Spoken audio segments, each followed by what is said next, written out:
باركت على سيدنا. Based on, as I told you, the experience I had the other day when I got trapped in an elevator for some time. And at that time I was thinking, I don't have my phone with me. I have no way of communicating except for that one button that you press to kind of contact. And I was telling you that it felt like to be in that situation with the grave where you kind of cut off with everything. And I was thinking, is there any way that following a sheikh, that helpline, that button can be there in the grave as well for you? Wasn't a button there? Didn't help reach to you? Yes. Yeah? I don't want to enter into that too much. Yeah? First, we have to know we're responsible. We don't want to be spoiled ones to say, oh, sheikh is going to handle everything. I can do whatever I want. Sheikh is going to pray for me. There's so many people. They do all sorts of dirty. They say, don't worry. Sultan is going to pray for me. Everything's going to be okay. We're not spoiled like that. The last nation that is spoiled like that, they're called Yahudis. You understand? They say we're special. No, we're not. We're trying to be servants. We're not trying to be sultans.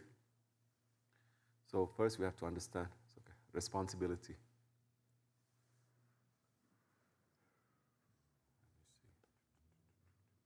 Well, you're the only one who's visiting here right now. How many times you went to the cemetery up there? Did you know there's a cemetery up there? You know. I was just remembering a few days ago, the cemetery up there. Remember when there was a reporter that came to us? I spoke to the reporter anyway. And I said one thing I missed in the interview, and I added on when I spoke to him again. I said the cemetery or the tombs for people of Tasawwuf, it is a place of connection with the spiritual realm, spiritual people, the power, place of meditation, this and that. I was speaking to a Western reporter. I have to use such words. Okay?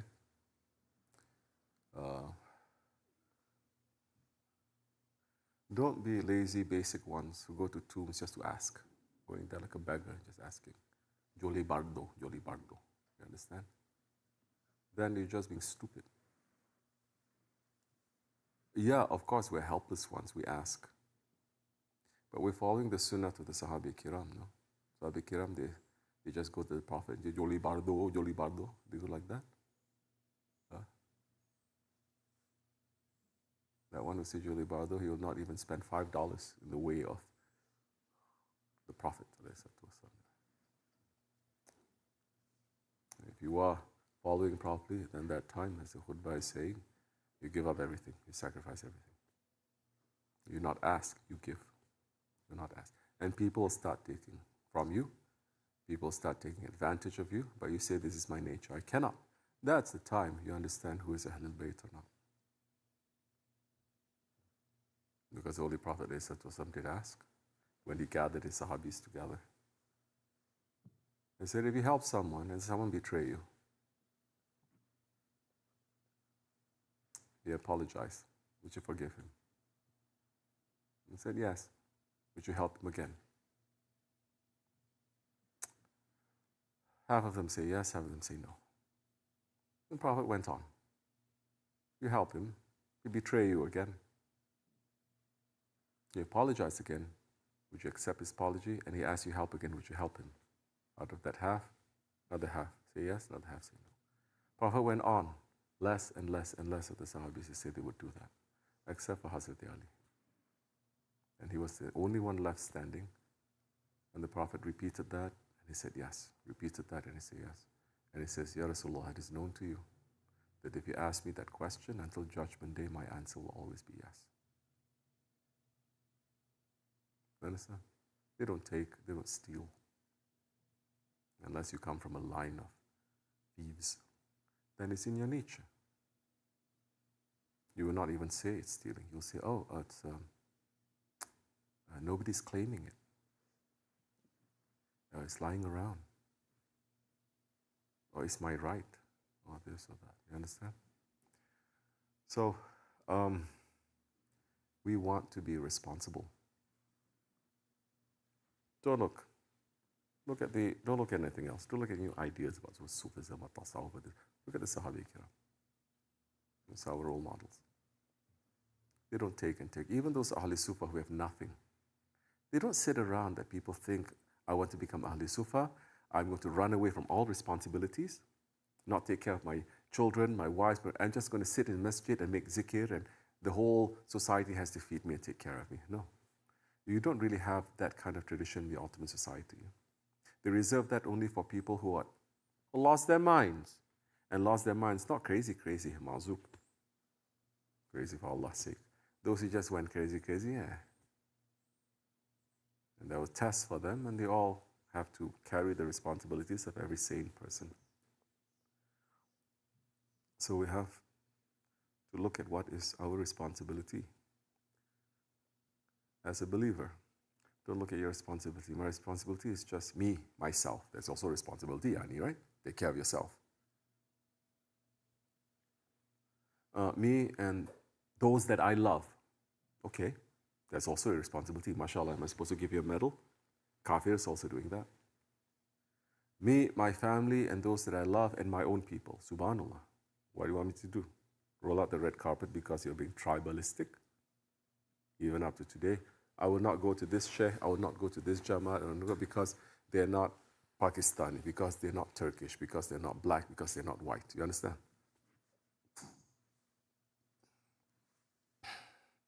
So, how are we going to know what are we supposed to be responsible for? The khutbah is saying, then you have to consult. That's what the sheikh is. People don't want to consult. Tombs and sheikhs have become like idols. They just go there. I want a wish. Make me a wish. People don't even throw coins anymore, of course. I want a wish. You're sitting there. You're awliya. You have to give me a wish. That's okay, yani, for ignorant people. Nobody today wants to be called ignorant. Nobody. You're not ignorant and you don't want to be called ignorant, then you're responsible. You are responsible for what you know. You're not going to be responsible for what you don't know. So today's people, we're all responsible. So how are you going to be responsible? How? How are you going to manage? Like I said, you come here in a jamaat, you come here once in a while, once a week, you come in and you do this. That is not being part of the jamaat. That's not being responsible. If anything, you're just being a freeloader. Then you have to put, yes, we are in the path of tasawwuf, we refine. Adab is the refinement of your worship, refinement of your belief, your faith, refinement. You understand? So yes, you can also do. But if you don't do it with sincerity, you think it counts for something? You're coming here, you decide to do wrong things, to betray, for example, and then you come day before, tak, tak, tak, tak, you put up some woods here and there, you think that counts for something? You understand? So it's refined. Now it comes back to your heart now. Maybe you don't have time. But you want to be here. You want to help. You don't have time. You know by yourself. You don't have. When you do, you put your heart there. Okay? You don't even have to make a show. When it's required. Not just when you like it. When the sheikh says, now everybody, don't go back to sleep. Go out there and carry rocks. Well, we used to do that also. Go out there to the barn and dig poop. We used to do that also, yes? And that's when we start to refine also. You start to, I thought I was so good. I was so good because I do it because I want to do it whenever I want to do it.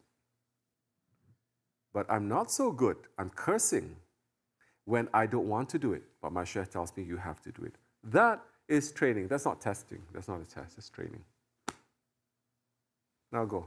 Now go. He'll push you, push you, push you, push you. And if necessary, he'll push you over the edge for you to understand, look, you're not a saint. Don't try to be. Understand the evil that is there and handle him, because one day he's going to jump out at you and he's going to devour every work, every good deed that you've done. There are people who followed the Prophet ﷺ and their ego devoured them.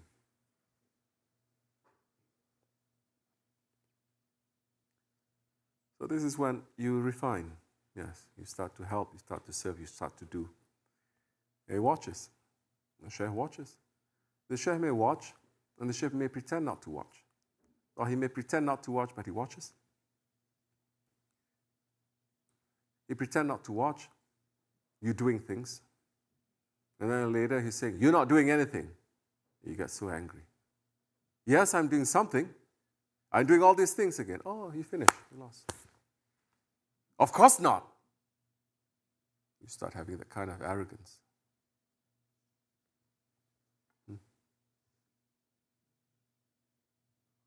And it's done. In the way of tariqat, it's finished.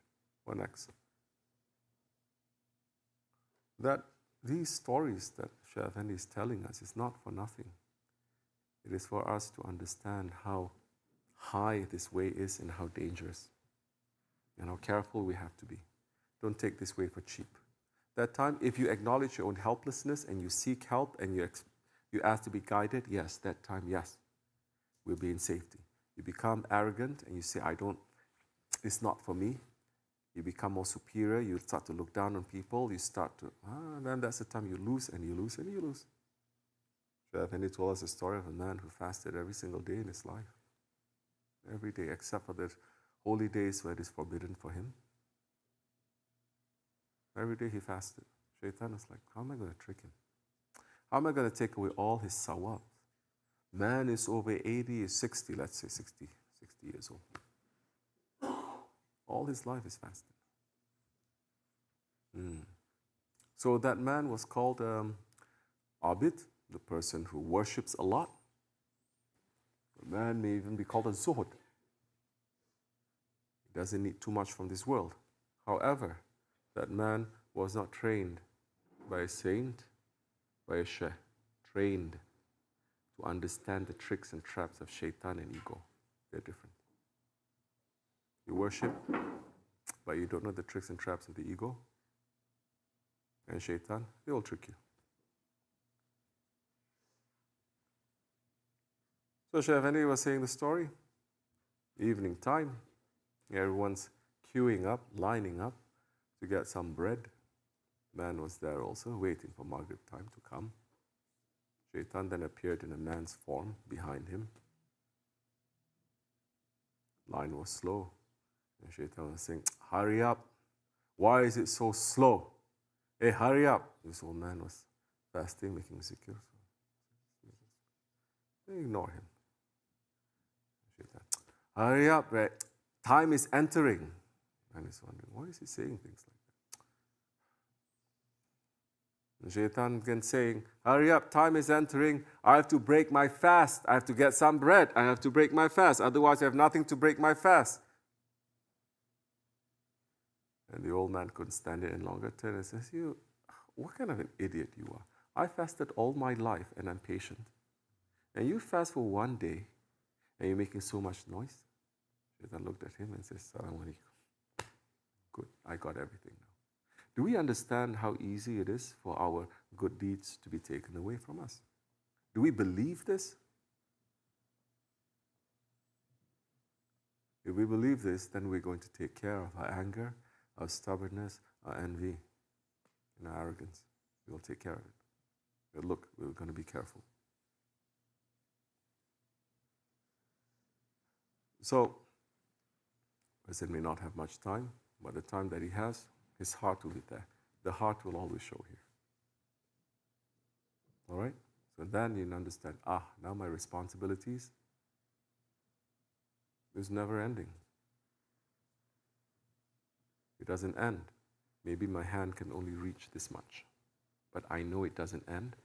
Therefore, I'm not only going to concentrate on this. The responsibility of the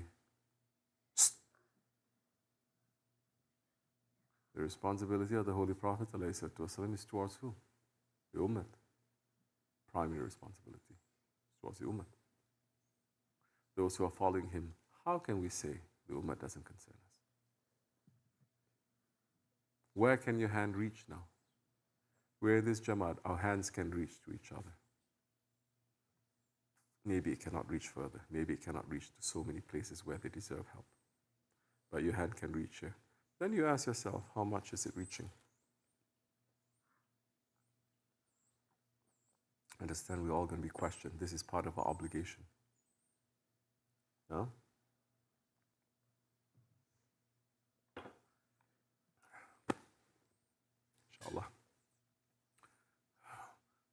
understand a little bit, then we run. Try to do something. Don't get me wrong. If you don't help each other, no one's going to die. If you don't run around trying to do things at the dargah, it's not going to collapse. And if you say that people who say, oh, the whole thing is not going to last once I leave this and that, famous last words. Your faith is not going to last. Your faith is going to collapse when you leave. And it has collapsed. Understand? It's not us. This place does not belong to you or to me. We are not the caretakers and the maintainers. You understand? We're just the ones given the amanat, to have the privilege and to have the honor of tasting something that our Shaykh is bringing to us. That if we are not carrying this, better people will come. Better ones will come in our place. So, be in shukr a little bit more. Be happy a little bit more. Be in shukr. To what you have, to our faith, yes, to the dargah, to your families, to your children, to your health, to the food that you're eating, to the zikr that you're making, to the safety that you're traveling, to the work that you have is endless. Whichever of the favors of your Lord can you deny? Count them. People count their heartaches. They count their complaints. Very specific, mashallah. Huh? Something small, they can split it up into 1,000 different faces, one complaint. But we see when there is a good thing that happens, there.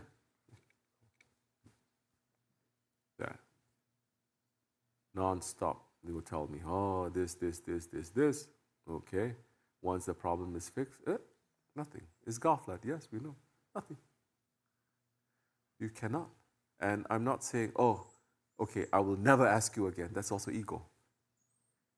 I feel so sorry, I feel so ashamed, I'll never ask you. That is also, Shaitan exactly wants you to do that. That is what Shaitan wants you to do exactly. Not to seek help. And now it's achieved that purpose.